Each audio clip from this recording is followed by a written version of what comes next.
Que tipo de evangelho nós temos vivido? Que tipo de evangelho nós temos pregado? Essa é a pergunta que eu quero fazer hoje.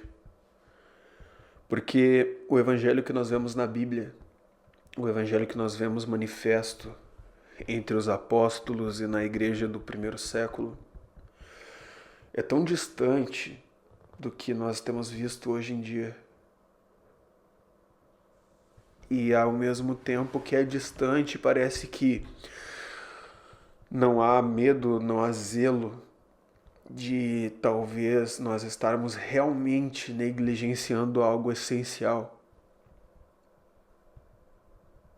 Eu quero ler para vocês aqui, eu quero ler com vocês o último capítulo da carta do apóstolo Paulo a Timóteo, tá?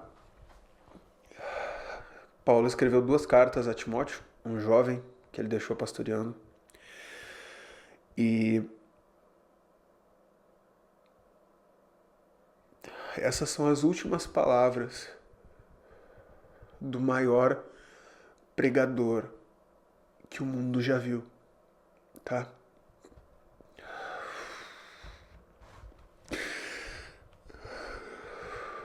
Entendam que isso não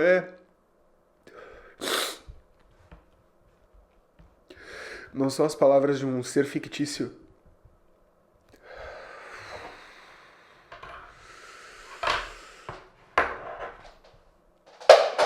Não são as palavras de um ser fictício, não são palavras de um ser de uma parábola, ou de uma fábula, ou de uma mitologia, não. Esse aqui é um dos nossos irmãos.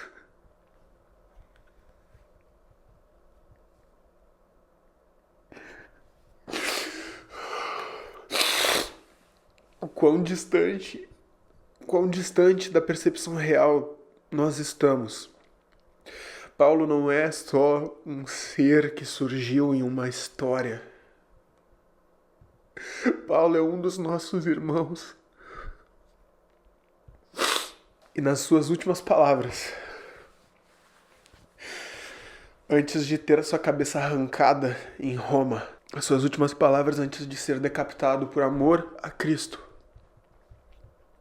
ele manda uma carta para um jovem pregador, para um jovem pastor, como ele chama o seu filho, seu amado filho, Timóteo.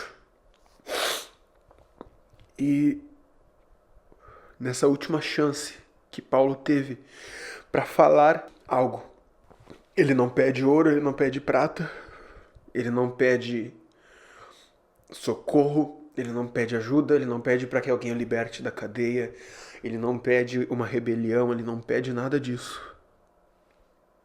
Ele simplesmente diz o seguinte: na presença de Deus e de Cristo Jesus, que há de julgar os vivos e os mortos, por sua manifestação e por seu reino, eu o exorto solenemente. Pregue a palavra.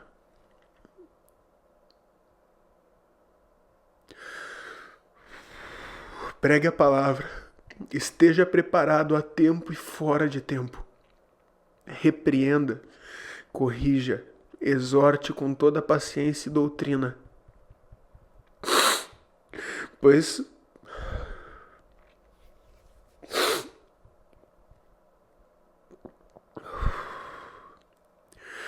virá o tempo em que não suportarão a sã doutrina. Ao contrário, sentindo coceira nos ouvidos, juntarão mestres para si mesmos, segundo seus próprios desejos.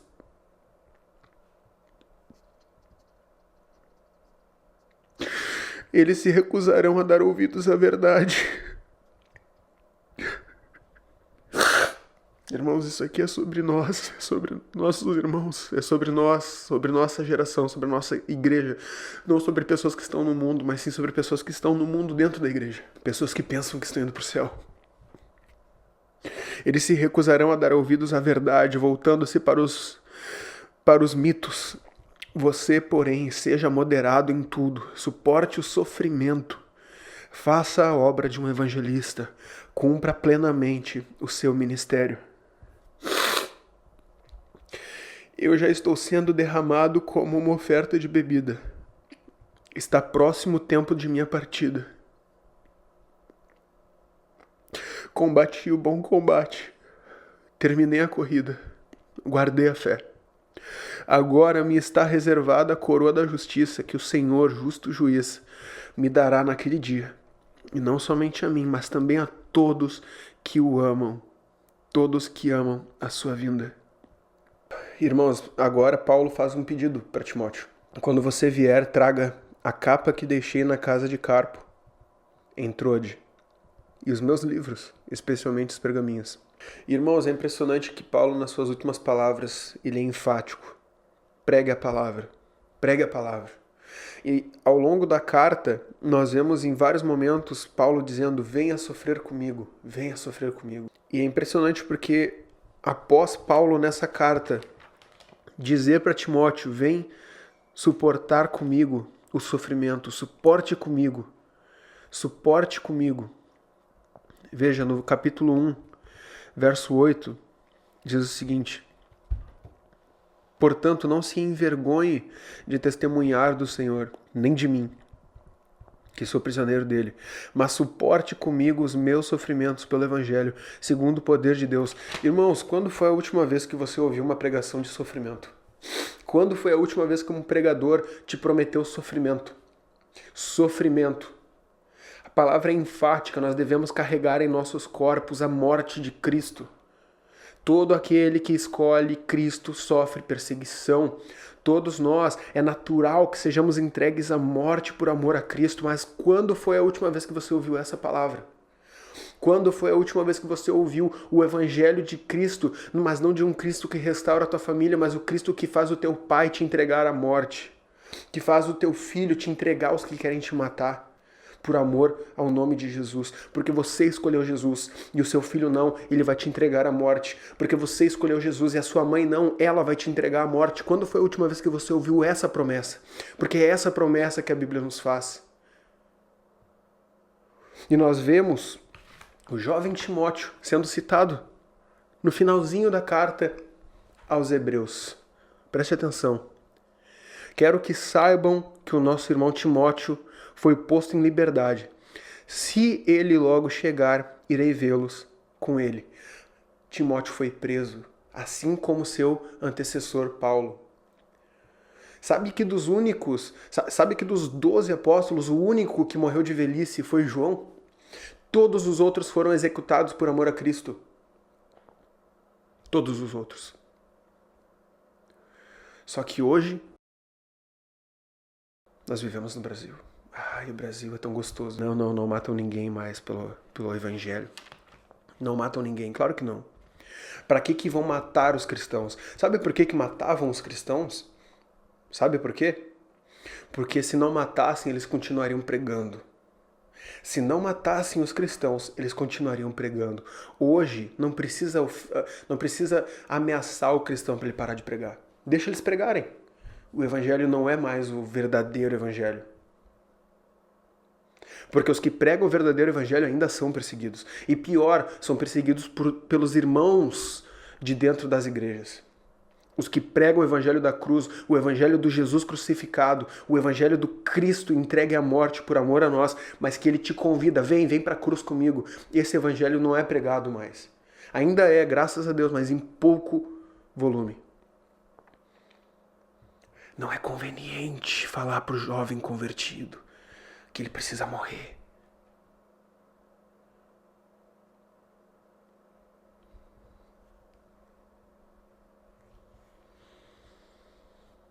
Daí a gente é maluco, a gente é louco. É um evangelho pesado, é um fardo demais. Fardo pesado demais.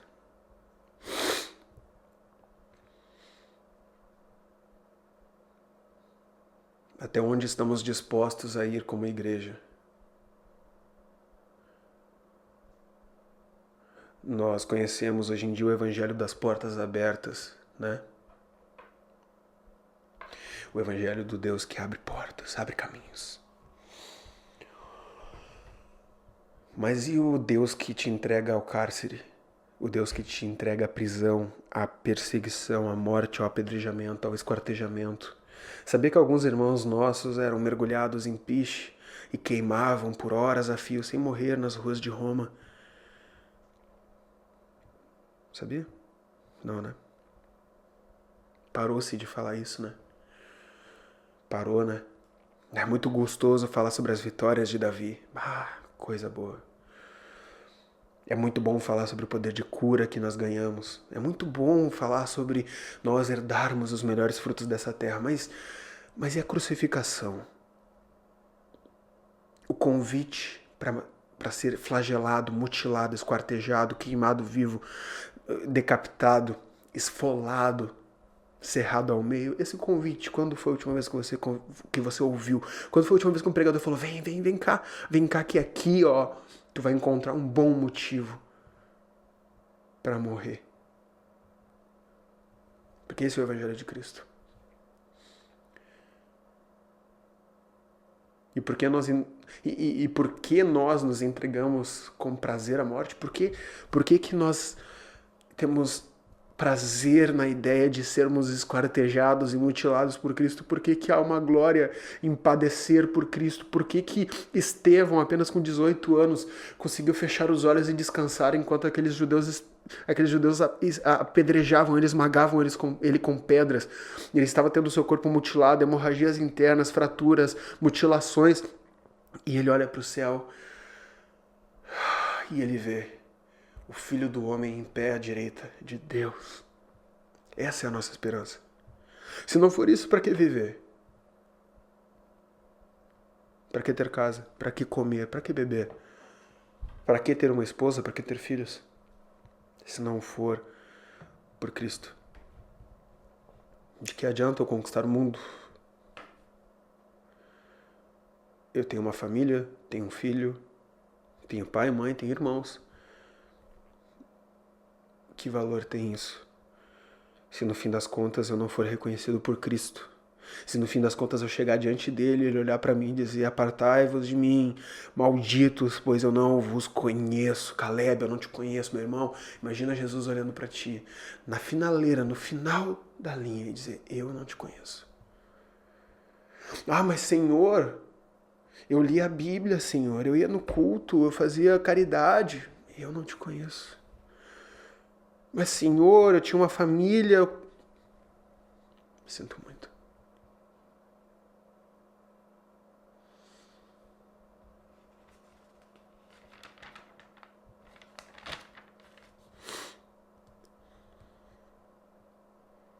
Pregue a palavra. Esteja preparado a tempo e fora de tempo.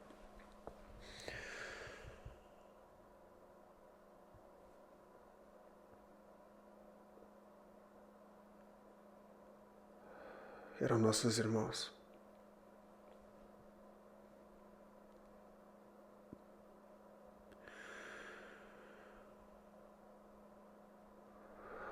Para que hoje nós tivéssemos o direito de negar Jesus, essa galera morreu. Para que hoje você tivesse o direito de desprezar o evangelho puro e simples, para que você tivesse o direito de desprezar a sã doutrina, porque dá coceirinha nos ouvidos. Esses homens morreram. Mas deixa eu te falar, ainda há o remanescente. Ainda há o remanescente que não se curvou para Baal.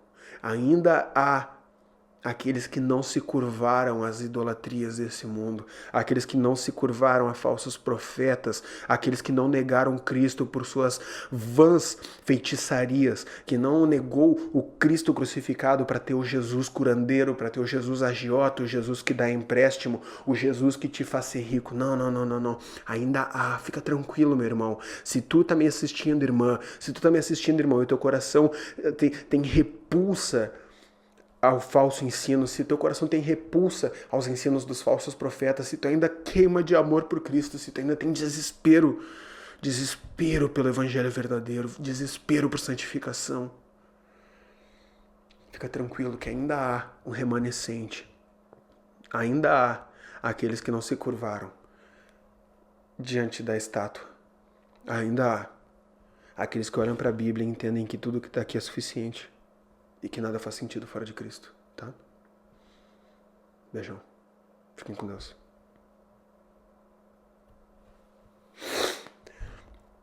Porque viver é Cristo e morrer é lucro, tá bom?